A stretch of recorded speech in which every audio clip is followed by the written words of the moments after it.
Um, because I want you to win, I'm going to press in on that, Sure. that a little bit. What my hope, not that I am qualified to, but just because we're here, I'm going to try to make you a better candidate if I can. Please. Through out of this interaction. Not that I'm making it, but together you might be stronger out of having done this. On the Morgan Stanley thing and the corporate governance. Right. Was that really about corporate governance? Your letter to the board, or was it about shareholder value? Your hedge fund became a large shareholder. Mm-hmm. You saw an undervalued asset, Mm-hmm. and was it about increasing that investment for the investors in your, or was it really about changing the governance of the when you say governance, it almost sounds like an ethical thing. It was an ethical thing, but it's a good question. I think those two, in a free market capitalist system, are inextricably linked. So bad governance destroys value. Good governance improves value. The reality was that Morgan Stanley at that point in time was a case study in crony capitalism. Mm-hmm. My most effective exhibit from the pitch book that I distributed to investors was a chart of the board of directors with all of their interlocking relationships, from the Augusta National Golf Club to the other boards that they sat on, to their professional relationships going back 20 years at McKinsey and Company. This was a very incestuous group that frankly had very little financial services experience, and I proved in my analysis that they had lowered returns, increased risk, and raised the cost of capital for the business, which was destroying shareholder value.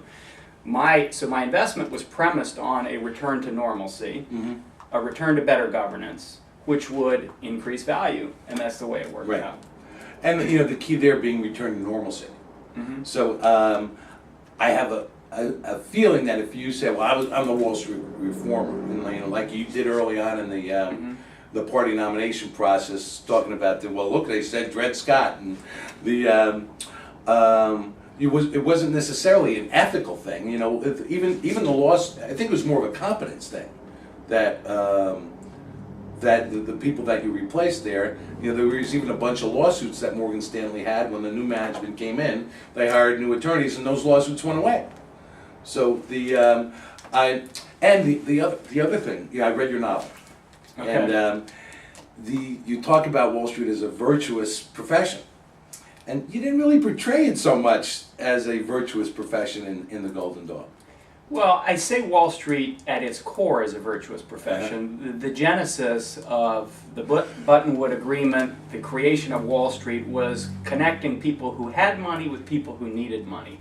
And that process ended up becoming one of America's great industries, where people come to America to raise capital. And our companies are the world's best at putting the people who need capital together with the people that have capital. And it's created a huge industry. So in that kernel of its original premise, Wall Street is a virtuous business. The money placement is a virtuous process. The Golden Dog was a fictionalized novel about the stage of Wall Street, and what I tried to express in that novel is that stage magnifies everything. So if you're brilliant, you become uber brilliant. If you're funny, you have an even greater stage for farce and comedy.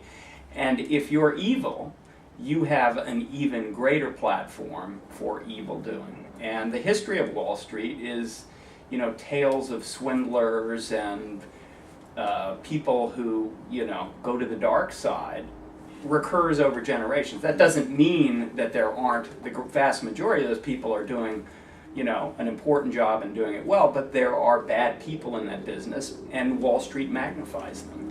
And you were there from, 1983 through 2007? 1985, when I graduated from college, through 2007, when I closed my fund. Okay, and so what qualities of yours became Uberized in that? Were you become funnier or more brilliant, or? I think I learned a real work ethic on Wall Street. I was so impressed with the meritocracy element of it that a young person like Nate Perkins in my novel, who comes from Kansas with no experience, if he's the first guy on the desk in the morning and he picks up the morning phone call from some large investor. Ultimately, he can build a relationship, and that customer can become his client. Or in Nate's case, the last one there at the end of the day. The last one there at the end of the day. You did read the novel. Okay. And, you know, the phone blinks, and you push it, and you pick it up, and who's on the line but somebody who can change your life, saying, hey, come over to my firm tomorrow, let's talk. So I became, you know, Wall Street for me it reinforced what I learned as a kid growing up, which is if you work hard and you struggle and you toil, the world will be your oyster. And I've always lived my life that way. I'm an inherent optimist. I think if you work hard, you will find those opportunities of luck and good fortune that can change your life. So that was probably the lesson that was reinforced So you in me. became an uber hard worker, not I think uber so. brilliant, or because you're a smart guy. I think, you know, I think it was hard work made me lucky as opposed to my uber brilliance, which, you know, I'm not sure that I have it, but, you know, I got a good sense of the place too, and I knew I needed to get out, unlike John Corzine, who knew he needed to go back to Wall Street because that's his milieu. I was never entirely comfortable there. You know, as I said, either in my letter or in some part of the book, you know, Wall Street exists in black and white. You win or you lose. You have a good trade or you're a bad trade. Right. And I like seeing life in colors, and it was a little too binary for me. So I think I knew when I got in that I needed to get out, and, you know, fortunately my timing was good. Your timing was extraordinary. I got out in November of 2007, literally closed my fund and returned capital to my investors at the high water mark of the fund, so nobody lost money. I think I did a service to my clients by protecting their capital. Got out and have basically been doing small company angel investing since then. You're still on the board of directors of a Wall Street firm, though, aren't you? Not really a Wall Street firm. It's a company called MSCI. It's a company that does risk tools. The MS meaning Morgan Stanley? Used to be a subsidiary of Morgan Stanley. Now it's 100% independently owned by outside shareholders. It was originally part of Morgan Stanley. I'm on the board of that. I will have to leave the board of that if I get elected, but I'm still there for now. Okay, so you still got your kind of your foot in the game. If you wouldn't need to pull a Corzine if you don't win or something, then go back. I don't think you'll ever see me working in New York again. Really? Yeah, but I do have my relationships. I keep my connections there. Every once in a while, I get on the New Jersey Transit and ride into New York and walk the streets and say, "Hey, I used to work here." So I have kept my connections there.